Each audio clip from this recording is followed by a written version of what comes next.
L'amendement que je présente au nom de mon collègue Gérard Poadja, les mesures contraignantes de quarantaine qui visent à maintenir tout nouvel arrivant sur le sol calédonien pendant une durée de 15 jours dans les hôtels réquisitionnés à cette fin permettent à la Nouvelle-Calédonie d'être aujourd'hui Covid-free, protégeant ainsi donc la population particulièrement vulnérable.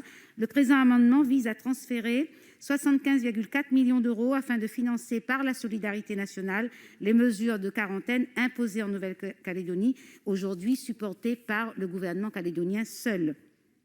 Merci évidemment pour cet amendement. La situation de Nouvelle-Calédonie est particulière sur le terrain sanitaire, d'ailleurs encore différenciée par rapport à Saint-Pierre-et-Miquelon ou à Wallis-et-Futuna, puisque là, depuis le début, il y a effectivement une décision de quatorzaine sanitaire que je connais personnellement bien pour m'y être moi-même soumis, qui effectivement conduit à une forme de régulation d'entrée aux frontières.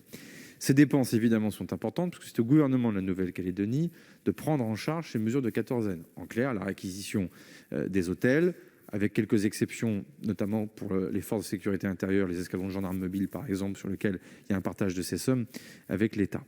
Ces efforts financiers importants de la Nouvelle-Calédonie permettent de maintenir le territoire, en mauvais français, dans une situation de Covid-free. Moi, je me suis engagé sur place, mais dans un contexte plus global, vous le comprendrez bien, à isoler les dépenses du territoire de la Nouvelle-Calédonie, justement uniquement sur la question du Covid. J'ai demandé l'équivalent du DRFIP pour le territoire d'instruire un travail avec le gouvernement de la Nouvelle-Calédonie pour documenter précisément ces dépenses. La deuxième des choses, c'est qu'on ne sait pas combien de temps cela va durer. Tout ça renvoie à d'autres questions que l'on traitera dans d'autres moments, aux politiques de vaccination, etc. Mais, donc on ne sait pas combien de temps ça va durer. Troisième chose, il y a d'autres questions financières qui intéressent le territoire.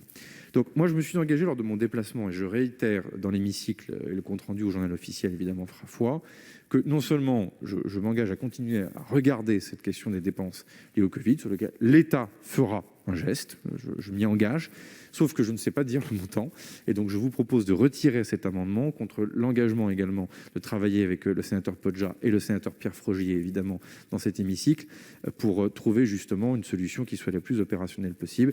Elle peut passer dans une disposition en PLFR, elle peut aussi passer par d'autres dispositions en gestion, je ne sais pas encore le biais que nous emprunterons, mais il faut y travailler de manière plus spécifique. On pourra reparler évidemment du soutien financier de l'État aux deux collectivités de Polynésie et de Nouvelle-Calédonie, mais sur l'autre aspect, c'est-à-dire en clair le soutien à l'économie liée au Covid et bien sûr à la relance, mais cela appelle d'autres outils pour le coup d'accompagnement de ces territoires.